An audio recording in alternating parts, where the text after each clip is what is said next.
guys, it's Chef Monica again. So before all of this chaos started, I bought a ginormous bag of clementines thinking that I would need some fruit to put on salads for all the abundant guests that we didn't have. So I decided I needed to do something with those clementines before they go bad. I imagine some of you have some fruit that you want to use up, oranges, clementines, tangerines, mandarins, any of the citrus fruits. So I'm going to show you how to make a clementine marmalade, or marmalade. Is it marmalade or marmalade? I'm thinking of the song. Marmalade, I'm thinking of the song, Je suis Lady Marmalade. Celine sings that in her show, so Celine. Everything goes back to Celine. Okay, so while I'm peeling this, a lot of the recipes that I have seen online, especially for making marmalade, include the peels in with the fruit. Yeah. I personally don't like that because I feel like it makes the marmalade too bitter. The white pith that's in the peel is naturally bitter. So that is, I suppose, the more traditional way of making marmalade, but it's my kitchen and I'll do it the way I want to. So I peeled all the clementines, which took me forever, and now I have orange thumbs, but that's all right. To that, we're gonna add just a tiny bit of vanilla extract. Again, not super traditional, but it's my version.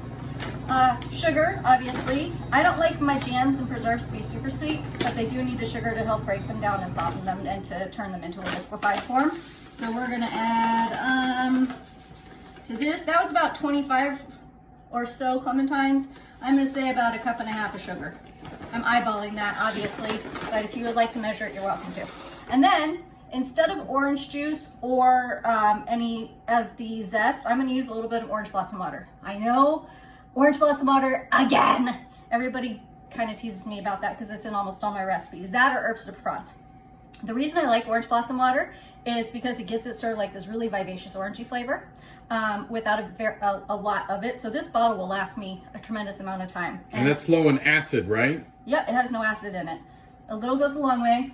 It smells like perfume, and I'll tell you why. I'm gonna put about 2 tablespoons or so in there, and that's all you need, and you'll really feel that or taste that come through.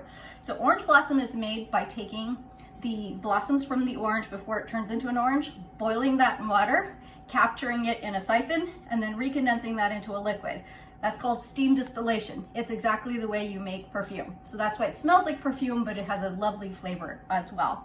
You'll find orange blossom water or rose water, a very common ingredient in the syrup that goes over baklava. So if you've ever had baklava, that really luscious syrup that goes over it, that's the magic in there. So that's why I'm using it in this. We're gonna put this over the stove, cook it on a low heat for probably 2-3 hours, just until it's all broken down, it starts to thicken up, and then I'll show you what it looks like when it's done.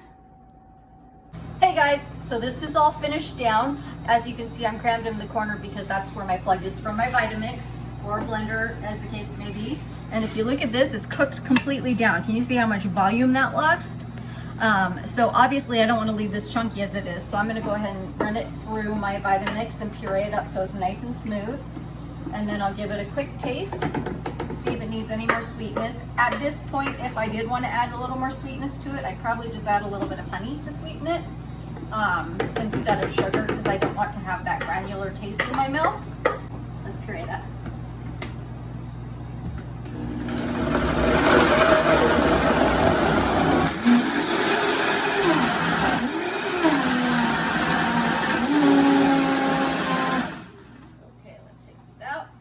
Give it a quick taste. Chef's prerogative. Oh my God.